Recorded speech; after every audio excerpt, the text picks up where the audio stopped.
안녕하십니까. 한동훈이가 이제 이거 오늘 오후에, 오늘 22일이죠. 오늘 오후에 서울의 그 경동시장, 아마 이게 북쪽의 동대문구인가? 서울의 경동시장 해피마켓 이런 데 그 행사에 가가지고요. 연설을 했는데 또 이게 그 국민의힘 여러 개 그 공개하고 있습니다. 장동혁 대표나 국민의힘을 이거 엄청나게 그 자해극을 벌이고 있는 거예요. 오히려 그 보수라는 자가 이재명 정권보다 국민의힘을 더 이게 그 비판하고 있는 겁니다. 이러면 이게 나중에 절대 뭐 같이 정치를 하기가 어려운 거죠. 뭐라고 이게 걷느냐, 뭐라고 했느냐, 이렇게 이야기했습니다. 이재명의 민주당이 유능하지도 않고 정의롭지도 않은데도 국민들께서 오히려 이제 그 보수 정치, 국민의힘에 더 크게 실망하는 것은 숙청과 징계에만 골몰하는 윤어겐 국민의힘 당권파 때문이다. 이렇게 또 공격을 하고요. 그러기에 뭐랬냐. 이렇게 한 거예요. 청년 실업이 5년 만에 최고치 기록하고 그냥 신청년이 80만 명이 된다. 그냥 쉬고 있는, 이거 이런 어렵단 말이야. 이런 이게 청년들 앞에서 코스피 5천 넘었으니 역대급 유능한 정부다. 이렇게 말할 수 있냐. 그러면서 그 환율도 1,500원 넘었다. 이런 식으로 민주당을 비판하면서 조금 전에 제가 말한 대로 이런 식으로 민주당이 유능하지도 정의롭지도 않은 정치를 하고 있는데, 근데 왜 국민들은 보수 정치에 국민의힘에 더 실망하고 있다. 왜 그렇게 했냐. 그게 바로 윤어겐 세력, 당권파들이 자기가 할 일을 하지 않고 계속 숙청이나 징계 보복만 하니까 국민들은 오히려 그 국민의힘 당권파에 더 이게 실망하고 있다. 이런 데 이야기입니다. 그러면서 그 숙청 징계도 제대로 못 해가지고 계속 배현진이나 김종혁이나 전부 가처분이 내려지고 있지 않냐. 이런 식으로 또 비판했습니다. 그러니까 이게 그 한동훈 이자가 왜 경동시장에 서울에 이제 뭐 강남을에 박수민 의원이 강남을에 박수민 의원이 서울시장에 출마하니까 오늘 면접 보거든요. 오늘 오세훈, 박수민, 또 나머지 4명이 더 있어요. 면접 봐요. 그래가지고 이번에는 아마 시간적으로 이게 코리안 시리즈식으로 미리 예선하고 또 오세훈하고 붙고 이러기에는 시간이 좀 부족한지 한 번에 뭐 한꺼번에 그냥 경선하자 뭐 이런 이야기도 있습니다. 한꺼번에 그냥 원샷으로 오세훈, 박수민, 윤희숙 뭐 이런 식으로 한꺼번에 하자. 그런데 그 경선 방식은 오늘 노겠지만 하여튼 어떻든 서울의 그 박수민 지역구가 혹시나 빌지도 모르니까 아마 서울에 또 간 것 같아요. 경동시장에. 가가지고 민주당을 비난하기보다는 민주당도 물론 비판했지만 더 이게 국민의힘이 더 문제다. 그러니까 국민의힘이 민주당보다 더 실망해가지고 지금 이게 지지율 이런 거 아니냐. 이런 이야기입니다. 그러니까 민주당이 뭐 잘한 거 유능한 것도 아니고 정의로운 것도 아닌데 국민들은 국민의힘이 더 장동혁 지도부나 국민의힘이 더 실망이기 때문에 지금 이렇게 지지율 차이가 나는 거 아니냐. 이게 한동훈 이야기인데요. 그래, 뭐, 한동훈 네 이야기가 그렇다 치고. 근데, 야, 한동훈, 그래, 그 일부 인정할 게 있어. 그래, 이재명이가 뭐, 유능하지도 않고, 정의롭지도 않고, 그 인정. 그러게 지금 국민의힘이, 그래, 국민들한테 실망을 줘가지고, 지금 국민의힘이 지금 민주당보다 지지율에서 많이 밀리고 있는 거, 그것도 인정. 그래, 네 말이 다 맞다 치고, 네 말이 다 맞다 친단 말이야. 근데 한동훈, 그러면 너는 국민들한테 얼마나 실망을 주고 국민들한테 분노를 주는지 본인은 왜 이야기를 안 해? 그러면 한동훈 너는 국민한테 희망을 주고 국민들한테 오히려 뭐 정말 유능하다, 정의롭다 이런 게 희망을 주냐? 왜 본인 이야기는 안 하는 거야? 제가 볼 때 한동훈 잘 들어봐. 내가 볼 때는 이게 그 국민들이 그래, 이재명이 문제 많다. 이렇게 생각해. 근데 국민의힘이 더 못하니까 해초리 드는 거 인정해. 근데 국민들은 대다수는 오히려 한동훈 너는 게 더 문제 많다. 우리 국민의힘의 지금 주류 당권파보다 더 문제가 많다. 이렇게 보는 국민들이 많다고. 좀 이게 본인 성찰, 본인 이게 반성도 해야 되잖아.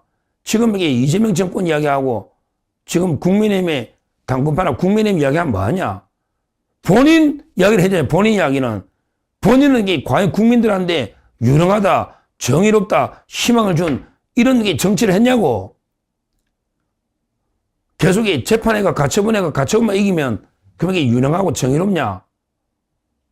본인은 다운 게시판 해가지고 이게 끝까지 폭로도 진실이 드러나고 싶어서 이게 소송도 못 걸었잖아. 너는 왜 가처분 안 했냐? 배현진하고 김종혁은 했는데 왜 너는 안 했냐? 너 하니까 이게 IP 내놔라 싶어서 판사가 IP. 그럼 이게 만천하에 뒤에서 너가 IP로 글 쓴 게 드러날 것이 부끄러워서 가처분 안 한 거 아니냐. 그렇게 징계가 잘못되면 왜 너는 가처분 안 하냐고. 니부터 가처분 해봐. 또 이기는 장 보게. 왜 너는 안 하느냐고. 그 이유가 뭐야. 그걸 내가 묻잖아.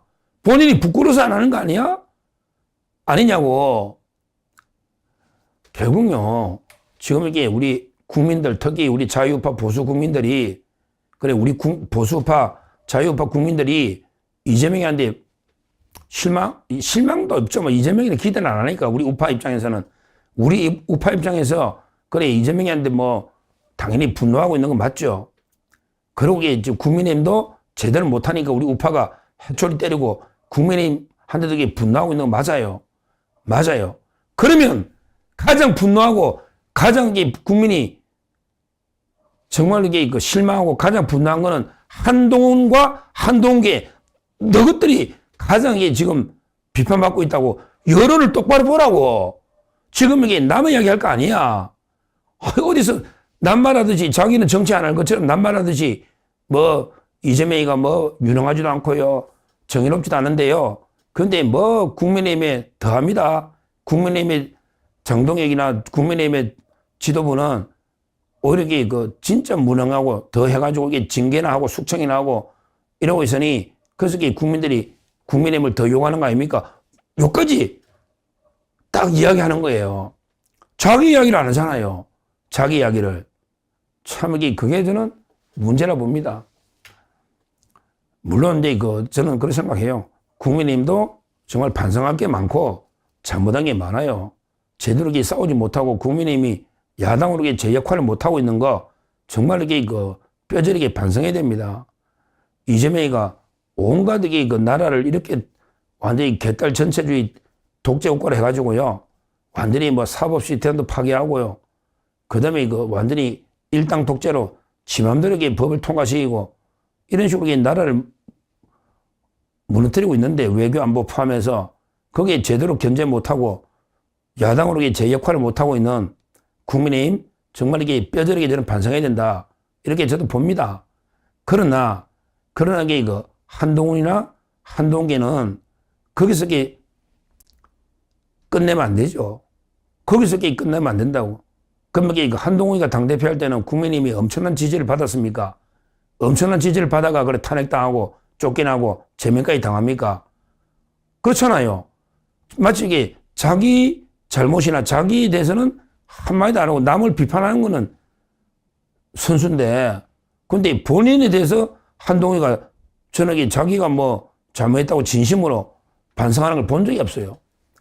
옛날에 총선 때 선거 다 말아먹고 당대표 사퇴한데 그때 진심으로 뭐 제 책임이다 죄송하다 하면서 당대표를 사퇴하더니 바로 이게 그냥 쪼르륵 한 달 뒤에 또 이게 전당대회에 놓아가지고 한 게 이게 한동훈 아닙니까?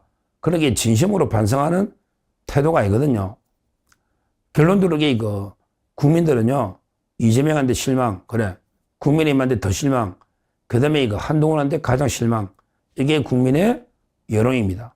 한동훈이가 이 마지막 자기한테 실망한 국민들, 대해서는 이게 한마디 언급도 안 하고 계속 그 국민의힘에 대해서만 침을 뱉고 욕하고 이거는 정말 이게 문제예요. 최근에 권영세 의원하고도 계속 그 싸우는데 그게 한동훈이가 다 문제가 있는 거죠. 그때 그 상황을 뻔히 알면서 그때 한동훈이가 왜 권영세를 공개했냐. 그때 그 김문수 후보가 가처분할 때 그때 그 법원에서 권성수 같은 판사가 김문수 후보 가처분을 기각했는데 한동훈이가 그걸 언급하면서 그때 권영세나 말도 안 되게 후보를 교체하려고 하고 그래서 김문수가 가처분했는데 법원에서 안 받아줬다. 이런 게 법원에서 그만큼 법원에서 가처분 잘 안 받아주는데 왜 배현진과 김종혁 받아줬겠냐. 이러면서 또 그때 권영세를 공개하니까 참다 권영세 의원도 한동훈을 직격한 거 아닙니까? 맞잖아요. 그러면서 온갖 하면서 그래. 왜 너는 가처분 안 하냐 이 말이야. 너는 왜 가처분 안 하냐고. 자기가 지연제가 있으니까 못하는 거죠. 그건 못하는 거예요. 이런 식으로 그 자기에 대해서는 한마디도 말도 안 하고요. 계속 그 국민의힘만 공격하는 이런 행보를 보이고 있으니 이거야말로 그 해당행위 중에 해당행위다. 근데 해당행위도 아니죠. 뭐 당 나갔으니까. 하여튼 보수에 대해서는 자해행위다. 이렇게 저는 봅니다. 여기에 뭐 가치관 지금 이게 뭐예요? 배현진, 박정훈, 안상훈, 진종호, 김종혁 몇 명 안 되네. 여기에 배현진은 여기 한동훈이하고 맨날 이렇게 국민의힘 공격하라고 가처분 해주냐? 뭐 서울시당이 뭐 일한다고 하더니 서울시당이 일을 안 하고 맨날 이렇게 한동훈이하고 어울리 다니면서 지도부 공격하라고 그러라고 판사 가처분 해주냐? 참 이것도 심각한 이게 문제다. 이렇게 보고요. 하여튼 한동훈이가 노긴 논답니다. 이번에 김종인이 뭐 의미는 없는데 김종인이는 한동훈 보고 나가봤자 이번에 안 나가야 된다. 나가서 설령 배지 달아봤자 할 일이 없다. 뭐 이런 식으로 이번에는 안 나가야 된다. 이렇게 김종인은 계속 한동훈에 대해서 이야기하는데 실제 제가 한동훈에 취재를 해보면 한동훈이가 이번에 반드시 출마한답니다. 반드시. 일단 이게 확실한 데는 부산, 북강서 그건 생겼으니까 그 외에도 이게 좀 대구나 해운대 또 이게 간을 보겠죠. 뭐 반드시 출마한답니다. 이번에 우리는 반드시 떨어뜨려 가지고 제대로 심판을 해야 된다. 이렇게 말씀드립니다. 감사합니다.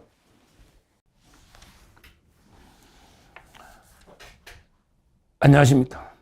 제가 주식 투자에서 빚내 가지고 B2가 이게 얼마나 위험한가 이런 경고를 제가 여러 번 했잖아요. 이게 이번에 제 주장이 실정적으로 증명이 된 거예요. 보통 빚내 가지고 투자하면 레버리지가 커지니까 돈을 더 많이 벌 걸로 생각할 수도 있는데 절대 그럴 수가 없다. 빚내 가지고 투자하면요. 일단 이게 마음이 급해집니다. 급하게 수익을 내야 된다. 마음이 조급해져요. 서두르게 되고 느긋하게 장기적으로 멀리 볼 수가 없어요. 그러다 보면 이게 손실이 커질 수밖에 없다. 특히 개미들이 빚내 가지고 투자하면요. 제가 빚내 가지고 투자하는 사람 주위에 많이 봤거든요. 이런 사람들 중에 돈 번 사람이 없어요. 여윳돈 가지고 주식 투자 차분하게 냉정하게 여윳돈 가지고 한 사람 중에는 돈 번 사람이 좀 있는데 그냥 막 온데 빚을 다 내가지고 계속 주식 계좌에 때려 박아봤자 그래봤자 돈 번 걸 제가 진짜 본 적이 없습니다. 몇십 년 동안. 저도 주식 본 게 한 30년 넘는데 이 제 주장이 통계에 의해서 이번에 실정적으로 그것도 이제 460만 개의 계좌를 아마 다 조사를 했는가 봐요. 우리나라 이제 옛날에 NH증권 계좌 조사한 것도 있었고 이번에는 이제 어느 증권사인지는 안 밝혔는데 국내 대형 증권사 2곳 개인 투자자 종합계좌 460만 개를 전수 분석을 한 거예요. 금융당국이. 그러니까 우리나라의 대형 증권사 2개, 거기 개인 투자자 460만 개를 분석해가지고 전쟁이 났잖아요. 2월 말에. 전쟁 나고 이제 3월 1일부터 10일간 9일 동안 3월 1일부터 9일까지 그 사이에 수익률만 조사를 해본 거죠. 물론 이제 옛날에 손해를 많이 본 사람들은 뭐 어차피 이게 손해고 또 이게 옛날에 좀 돈 벌어놨던 사람도 있을 수 있는데 하여튼 그거는 이제 논의를 하고요. 3월 1일 전쟁 직후에 3월 1일부터 9일까지 460만 개의 계좌를 조사해가지고 손실을 또는 이게 이익을 한번 이게 따져본 거예요. 그때 막 롤러 코스트처럼 이게 주가 올랐다 내렸다 올랐다 내렸다 지금 이게 약간 내려 있는 상태지만 하여튼 그걸 조사를 해봤더니 개인 투자자 조사를 해봤더니 이제 뭐 손실이 좀 날 수가 있죠. 왜냐하면 이게 그 최고치 대비 주가가 떨어져 있기 때문에 손실은 날 수가 있죠. 그런데요, 손실률이 너무 차이가 납니다. 예를 들어 이제 그 평균 손실이요, 신용융자, 그러니까 빚낸 거죠. 신용융자를 이용한 투자자의 계좌별 수익률은 마이너스 19, 20%입니다. 와, 5분의 1 토막. 마이너스 19. 9일 만에. 9일도 아니죠. 3월 1일부터 9일이니까 뭐 빨간 날 빼고 하면 이게 그 실제 거래일은 이게 한 6일이나 뭐 될란가? 그러니까 이게 그 한 6거래일, 요 정도 만에 손실률이요. 신용융자를 쓴 사람은 마이너스 19%입니다. 근데 빚을 안 낸 사람에게 이거 마이너스 8.2%입니다. 그러니까 2.3배 높다. 딱 드러나잖아요. 왜 그러냐면 이게 계속 빚내가지고 이게 신용융자 하다 보면 이게 더 롤러코스터에 자꾸 마음이 조급하니까 오히려 이게 막 떨어지면 또 손절매 하고요. 또 올라가면 이게 벌금 뭐 단타치가 한다고 하지만 그게 자기 뜻대로 잘 안 되잖아요. 이런 롤러코스터장에 이익을 내서면 이거는 주식이 기재거나 아니면 운이 좋았던 거죠.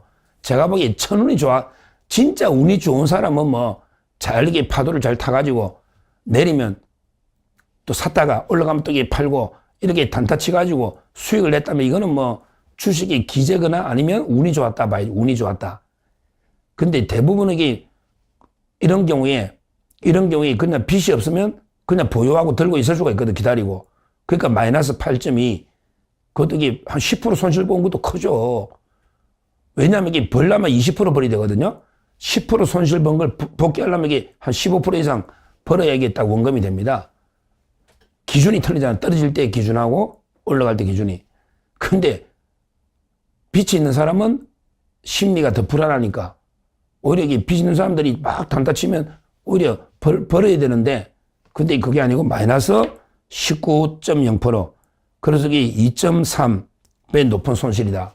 2.3배. 이게 의미 있는 460만 개의 계좌를 조사했으니까 2.3배면 엄청난 차이입니다. 엄청난 차이야. 그러니까 빚내가 투자하는 사람은 성향이 다르다는 거예요. 빚을 내가 뭐 500만 원 내가 하면 이게 큰 차이는 안 나잖아, 금액은. 근데 2.3배 차이 난다는 거는 대단한 거예요. 뭐 빚낸 데서 얼마나 내주겠냐고 개미한데. 근데도 이게 2.3배라는 게 중요한, 이게 투자 성향 차이예요. 자, 그 다음에 두 번째 의미 있는 통계가요. 소액일수록 비투의 충격이 더 크다는 거예요. 진짜 개미일수록 소액으로 투자할수록 비투의 영향이 더 큰 거예요.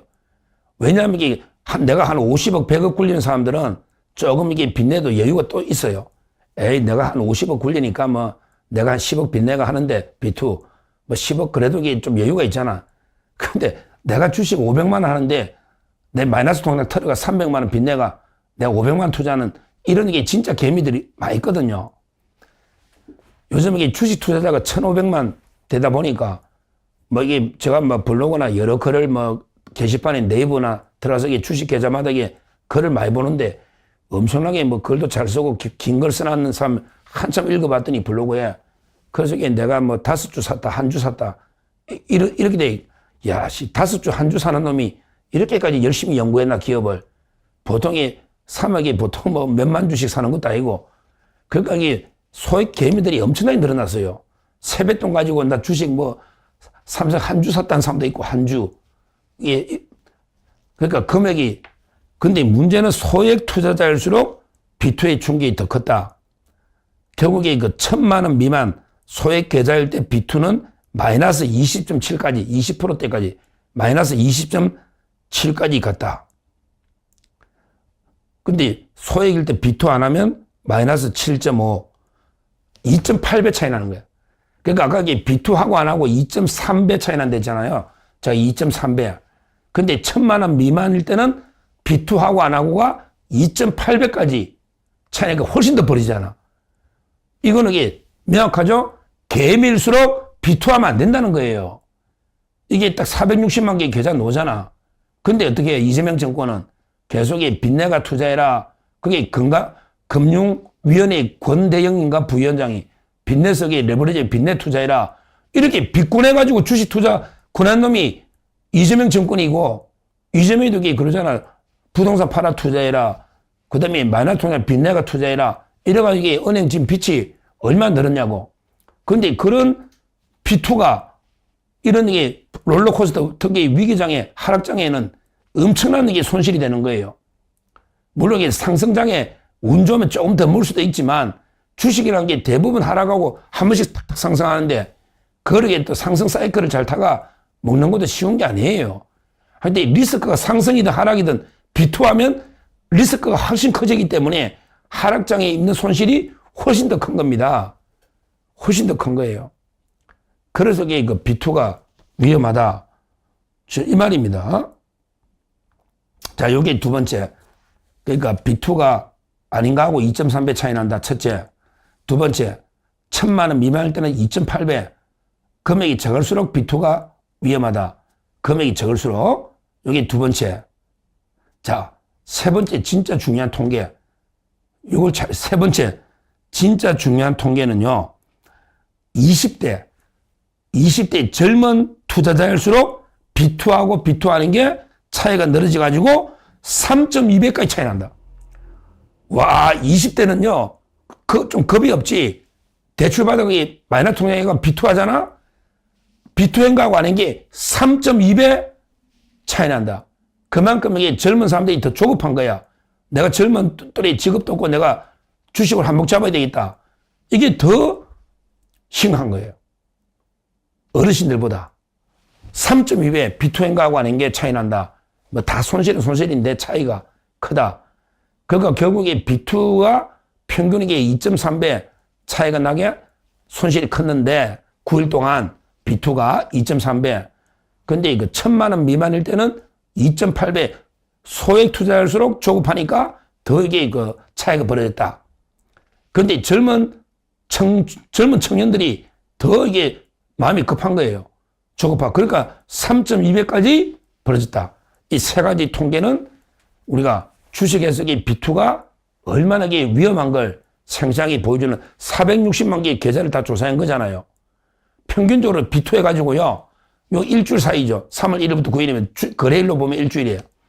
근데 그게 비투해가지고요. 소액 투자나 젊은 투자는 거의 마이너스 3, 40%본 거예요. 마이너스 3, 40%. 그럼 이게 비투해가 상승장이 언제 올지 모르겠는데, 지금 월요일도 지금 우리 금요일 미국의 다우나스닥 많이 하락했죠. 내일 월요일 날 어떻게 될지 모르겠는데, 마이너스 40% 손실 나면요. 비투한 사람이 그럼 이게 갑자기 월요일 날 더 나면 더 나지, 갑자기 뭐 폭등해가지고 결국에 그 회복이 어렵습니다. 비투를 하든 안 하든 40% 버는 게 어려워요. 그러니까 손실을 안 봐야 되는 거예요. 이미 40% 손실 보고 나면 몇 년에도 이게 평생 복구가 어렵습니다. 쉽지 않아요. 이 말은 1년에 이제 원점 보자고. 40% 손해본 사람은 주식을 팔았다 치면 원점이잖아. 그럼 이게 원점에서 내가 40% 수익 내는 게 쉽냐고요. 어렵잖아요. 항상 주식을 단타 친 사람들에게 다 청산해나면 원점이란 뭐니, 원점에. 여기서부터 맨 땅에 원점에서 40% 수익을 지금부터 내야 되는 거예요. 그게 쉽냐고요. 1년에 20% 수익 내는 사람이 0.1%가 안 됩니다. 개미들 중에. 그 통계 그것도 나와 있어요. 1년에 20% 이상 버는 사람 거의 없습니다. 0.1%가 안 돼요. 1년에 은행이자보다 좀 더 벌면 주식 투자 잘하는 겁니다. 대부분 손실 보고요. 주식이 제로섬 게임이기 때문에 기관이나 외국인들이 엄청나게 벌어가거든요. 국민연금이 100조 벌면 개미들이 50조는 손해봤다 봐야 돼요. 그렇잖아요. 국민연금이 100조 벌었다고 떠들면 뭐 그것도 따져봐야 되지만 하여튼 지금 심각한 통계가 나오고 이래서 이게 그 청년들한테 빚내가지고 너게 개미들 투자해라. 그럼 여기 주식 또 8천 간다. 어디 어떤 놈이 만 간다. 또 떠든 놈이 있어. 정권거래소 이놈이 8천 간다고. 그런 소리 좀 함부로 하지 마라 말이야. 책임도 못 질 걸 8천 간다, 만 간다 이런 소리 함부로 떠들면 거기 우리 청년들이 빚내가지고 들어갔다가 지금 다 손실이 30, 40%인데 이 책임을 누가 질 거냐고요. 근거 없는 소리 아무데나 정권거래소 사장이라는 놈이 이렇게 떠들면 안 된단 말이에요. 이재명이가 주식을 뭘 알겠어요. 이재명 계좌 까봐. 엄마. 내 계좌 나도 깔 테니 누가 벌었냐 보자고. 어디서 말도 안 되는 지금 소리를 자기가 젊을 때 뭐 작전주 친구한테 정보 듣고 좀 벌었다고 그러면서 주가 조작은 패가망신한다고 자기 책에 번듯이 주가 조작 정보 얻어 돈 벌었다고 써놨지 않습니까? 이것만 봐도 그 심각한 문제다 보고 하여튼 대형 정권사 460만 개 전수계좌니까 우리 특히 부모님들 어르신들 자기 자식들한테 너 빚내가지고 특히 주식 함부로 하면 안 된다. 단기안에 벌어봤자 이게 주식한 게 항상 언제 폭락할지 모르고 지금 지방선거 끝나면 대폭락한다는 시나리오가 지금 돌고 있잖아요. 지방선거까지 주가 부양해서 선거 이기고 나면 그때 되면 이게 주가가 폭락할 수 있다. 이런 게 지금 괴담인지 뭐 진짜인지 이런 것들이 떠들고 있는 건 사실이거든요. 뭐 진짜라고 제가 장담할 수는 없지만 왜 저는 주가는 이게 귀신도 모르는 거예요. 그러니까 함부로 이게 그 장밋빛 환상으로 부추기면 안 된다. 이걸 제가 분명히 경고하고 하여튼 이거 앞으로 우리 특히 청년들, 특히 개미 투자자들 이분들에게 절대 분위기에 휩쓸려 가지고 비투해서는 안 된다. 이렇게 말씀드립니다. 감사합니다. 자, 오늘은 대한민국 보수 정당 내부에서 터져나온 아주 이례적인 공개 저격에 대해 한번 이야기해 보려고 합니다. 한동훈 전 대표의 발언 하나가요, 어떻게 거대한 말의 전쟁으로 번졌는지 지금부터 한번 따라가 보시죠. 네, 바로 이 발언입니다. 국민들께서는 야당보다 우리 당에 더 실망하고 있다. 국민의힘 한동훈 전 대표가 던진 이 한마디가요, 정말 불꽃 튀는 공개 반박의 서막을 열게 된 거죠. 모든 논란의 시작점으로 한번 가볼까요? 때는 3월 22일, 장소는 서울 경동시장이었습니다. 바로 이곳에서 한동훈 전 대표가 작심한 듯 자신의 당 지도부를 정면으로 겨냥하는 발언을 쏟아냅니다.